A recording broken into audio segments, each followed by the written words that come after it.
चंद्रगुप्त मौर्य, भारत का वो नाम जिसने मिट्टी से उठकर इतिहास की ऊंचाइयों को छू लिया।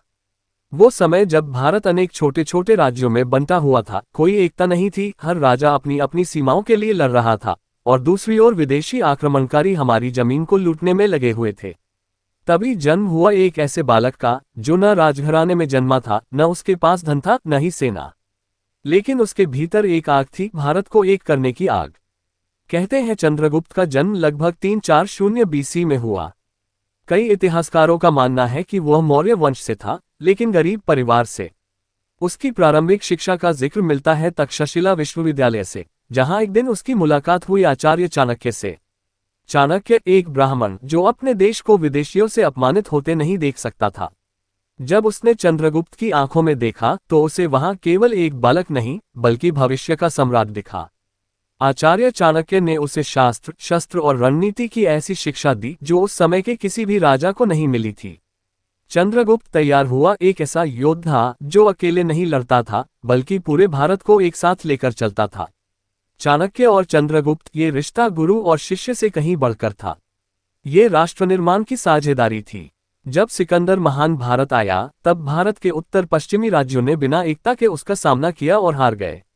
लेकिन सिकंदर के जाने के बाद उसकी छोड़ी गई सेनाएं भारत के लिए खतरा बनी रहीं। चंद्रगुप्त ने उन्हें चुनौती दी और धीरे धीरे अपने साम्राज्य की नींव रखी।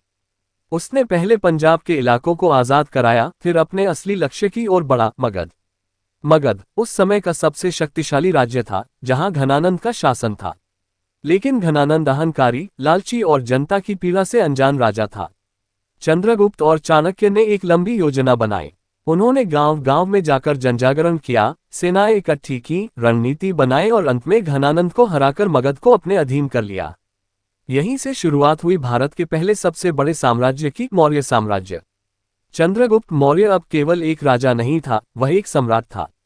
उसका साम्राज्य अफगानिस्तान से लेकर बंगाल और उत्तर से लेकर कर्नाटक तक फैला हुआ था। लेकिन उसकी सबसे बड़ी जीत तलवार की नहीं, समझ की थी। जब सिकंदर के सेनापति सेल्यूकस ने भारत में आक्रमण किया तो चंद्रगुप्त ने उसे युद्ध में हराया, लेकिन फिर समझौता किया। सेल्यूकस ने अपनी बेटी की शादी चंद्रगुप्त से कर दी और कई पश्चिमी इलाके भारत को सौंप दिए। ये केवल सैन्य विजय नहीं थी, ये कूटनीति की पराकाष्ठा थी। चंद्रगुप्त का शासन न्यायप्रिय था। उसकी व्यवस्था में जनता को सुरक्षा मिली, किसानों को सम्मान मिला, व्यापारियों को अवसर मिला और शत्रुओं को भय। चाणक्य ने अर्थशास्त्र में जो लिखा वो चंद्रगुप्त ने जमीन पर लागू किया।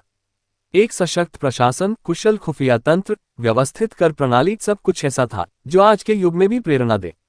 चंद्रगुप्त केवल राजा नहीं था, वो विचार था कि कोई भी व्यक्ति चाहे किसी भी परिस्थिति में जन्मा हो, यदि उसका लक्ष्य देश हो तो वो कुछ भी कर सकता है। सम्राट बनने के वर्षों बाद जब सत्ता की चमक फीकी पड़ने लगी और आत्मा में वैराग्य जागा तो चंद्रगुप्त ने अपने पुत्र बिंदुसार को सत्ता सौंप दी और स्वयं चल पड़े दक्षिण की ओर, जैन संत भद्रबाहु के साथ। वहां कर्नाटक के श्रवणबेलगोला में एक गुफा में उन्होंने जीवन का अंतिम अध्याय लिखा, तपस्या, उपवास और आत्मचिंतन के साथ। उन्होंने जैन धर्म के सिद्धांतों को अपनाया और समाधि ले ली। एक सम्राट जिसने संपूर्ण भारत को एक किया, अंत में जंगल में बैठकर आत्मा को खोज रहा था। ये केवल विनम्रता नहीं थी, ये भारत की संस्कृति थी जहां राजा भी अंत में साधक बनता है। चंद्रगुप्त मौर्य ने जो सपना देखा था एकजुट भारत का, सशक्त भारत का, वह केवल उसका नहीं था, वह हर भारतीय का सपना है। वह सपना जो आज भी हमारी रगों में बहता है, हमारी बातों में, हमारे संविधान में, हमारी मिट्टी में। आज जब हम उसकी कहानी सुनते हैं तो ये केवल इतिहास नहीं, प्रेरणा है। ये हमें याद दिलाता है कि बड़े परिवर्तन बड़ी सोच से आते हैं और सबसे बड़ी सोच होती है राष्ट्रहित सबसे ऊपर। ये कहानी है उस नारी की जिसने बंदूकों के सामने तलवार उठाई, जिसने अंग्रेजों की आंखों में आंखें डालकर कहा, मैं अपनी झांसी नहीं दूंगी। ये कहानी है रानी लक्ष्मीबाई की, एक ऐसी वीरांगना की जो भारत की मिट्टी की शान थी, जान थी और बलिदान थी। 19 नवंबर 1828 को वाराणसी की पवित्र भूमि पर एक तेजस्वी कन्या ने जन्म लिया। नाम रखा गया मणिकर्णिका का। लोग प्यार से उसे मनु कहने लगे। उसके पिता मोरोपंत तांबे और माता भागीरथी देवी धार्मिक, संस्कारी और देशभक्त थे। जब मनु मात्र 4 वर्ष की थी तब उसकी मां का देहांत हो गया। दुख ने उसे कमजोर नहीं बल्कि मजबूत बना दिया। मनु को उसके पिताजी बिठूर ले गए, जहां पेशवा बाजीराव द्वितीय के घर में उसका लालन पालन हुआ। वहीं उसने घुड़सवारी, तलवारबाजी, धनुर्विद्या और युद्ध कौशल सीखा। वो लड़कों के साथ खेलती और युद्ध जैसी कलाओं में आगे निकल जाती। लोग कहते यह कोई साधारण बालिका नहीं, ये तो ज्वाला है। आगे देखने से पहले अगर आप हमारे चैनल पर नए हैं तो हमारे चैनल को सब्सक्राइब। अगर आपको यह वीडियो अच्छा लगे तब आप वीडियो को लाइक कीजिएगा। 1842 में मात्र 14 वर्ष की आयु में मणिकर्णिका का विवाह झांसी के महाराजा गंगाधर राव न्यूआलकर से हुआ। अब वो बनी रानी लक्ष्मीबाई। झांसी का राजमहल उनका नया घर था, लेकिन विलासिता से उन्हें कोई मोह नहीं था। उन्होंने झांसी की प्रजा को अपने परिवार की तरह देखा और शासन कार्यों में सक्रिय भूमिका निभाई। 1851 में पुत्र हुआ, लेकिन कुछ ही महीनों में उसकी मृत्यु हो गई। इसके बाद उन्होंने एक बालक को गोद लिया, उसका नाम रखा गया दामोदर राव। किंतु नियति को ये भी स्वीकार नहीं था। 1853 में राजा गंगाधर राव भी चल बसे। अब झांसी की बागडोर एक अकेली नारी के हाथ में थी। उसी वर्ष British governor general Lord Dalhousie ने डॉक्ट्रिन ऑफ लैप्स नामक नीति के अंतर्गत यह निर्णय लिया कि चुन की रानी का पुत्र गोद लिया हुआ है, इसलिए झांसी अब ब्रिटिश साम्राज्य का हिस्सा बनेगा। रानी को पत्र भेजा गया जिसमें लिखा था कि Jhansi British east India company के अधीन की जाएगी। रानी ने उस पत्र को जलाकर स्पष्ट और ऐतिहासिक शब्दों में कहा, मैं अपनी झांसी नहीं दूंगी। 1857 का वर्ष पूरे देश के लिए क्रांति की ज्वाला लेकर आया। मेरठ से लेकर दिल्ली, कानपुर और लखनऊ तक विद्रोह की चिंगारी फैल गई। रानी लक्ष्मीबाई ने झांसी को क्रांति का केंद्र बना दिया।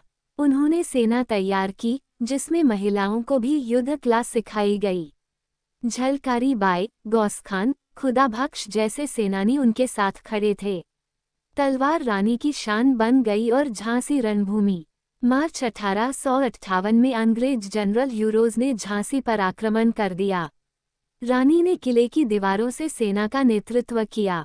जब झांसी की दीवारें टूटने लगीं, तब रानी ने अपने पुत्र दामोदर राव को पीठ पर बांधा और घोड़े पर सवार होकर किले से कूद पड़ी। ये दृश्य आज भी हर भारतीय के दिल में जीवित है। एक माँ, एक रानी और एक वीरांगना का ऐसा रूप इतिहास में दुर्लभ है। रानी झांसी से कालपी पहुंची, जहां तात्या टोपे जैसे अन्य क्रांतिकारियों ने उनका स्वागत किया। दोनों ने मिलकर अंग्रेजों के खिलाफ मोर्चा तैयार किया और ग्वालियर के किले पर विजय प्राप्त की। रानी ने उस किले पर स्वतंत्रता का परचम लहराया और घोषणा की, ये किला अब मातृभूमि की गोद है और हम उसके रक्षक हैं।